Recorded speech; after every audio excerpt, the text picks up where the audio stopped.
আমার গ্রাম চৌবাড়িয়া যাওয়ার সেই স্মৃতি বিজড়িত রাস্তাটা, যেটা একদিন ছিল কাঁচা মাটির পথ। একটু বৃষ্টি হলেই হয়ে যেত কাদা, পা ফেললেই ডুবে যেত স্মৃতি আর ধুলোয়। আজ সে পথ পাকা, শৃঙ্খলিত, আর তবুও প্রাণবন্ত, সৌন্দর্যে বিমোহিত করে যে কোনো প্রতীককে। পাশে বয়ে চলা এক ছোট্ট নদী, যার কলকল ধ্বনি যেন মন ভরিয়ে তোলে।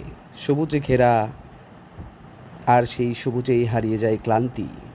এ এক নিঃশব্দ প্রেম, আমার গ্রামে নিঃশ্বাসে লুকায়িত কবিতা। বারবার আসলে হারিয়ে যাই ভালো লাগাই, ভালোবাসায়। বারবার ফিরে আসতে চাই এই স্মৃতি বিজড়িত গ্রামে। এক নজর দেখতে চাই অপরূপ সৌন্দর্য এই গ্রামের। গ্রামের মানুষগুলোকে দেখলে যেন ভালো লাগায় পরিপূর্ণ হয়ে ওঠে হৃদয়টা।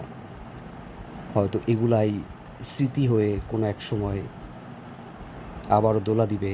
এই সেই ব্রিজটা, যেটা ছোট্ট একটা নদীর উপর দিয়ে বয়ে গেছে এবং হাজারো স্মৃতি দিয়ে গেছে আমার জীবনে।